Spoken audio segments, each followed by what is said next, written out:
We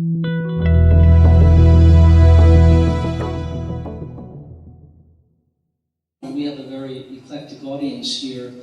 I would tell you that before I got onto Wall Street in 1986, I was a big game hunter in Africa. And there is a rumor that wild beasts are unpredictable.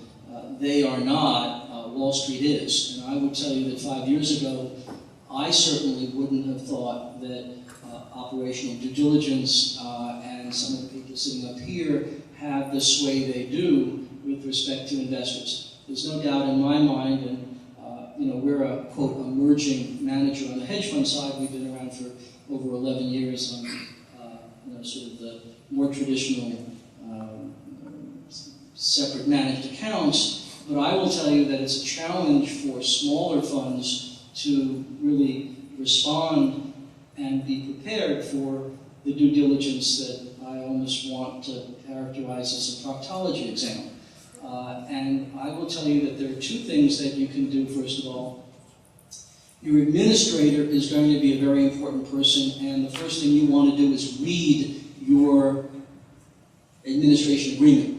Because when I was looking at administrators and reading the document they wanted me to sign, half of them were ludicrous. Half of them wanted to be excluded in any sense from liability with respect to gross negligence. And I said to the administrator guy, I said, well, what confidence is this going to give my investor when he reads this agreement? And the response was, well, investors don't read these agreements. Well, they do now.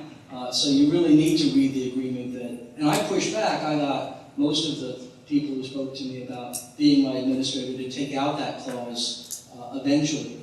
I would tell you that your accounting firm is also going to be very useful for you when it comes to their year-end audit, because you want an accounting firm, and what's nice is that sort of this is all built into your expenses, so you're not looking at doing something additional in regards to the due diligence you're going to get from your investors. Your accounting firm should be of the ilk that they come in and they really do more than just look at your numbers. Our accounting firm looked at every single trade ticket that we'd written, they looked at every single confirm, they looked at our compliance manual, they looked at just about anything, and I kept saying, look more. I want that audit to be something I can give potential investors and say, oh, look, so it wasn't just us who were saying that we do this and that. So there really are creative ways in which at least young, smaller hedge funds can utilize their service providers to supply some of the information that your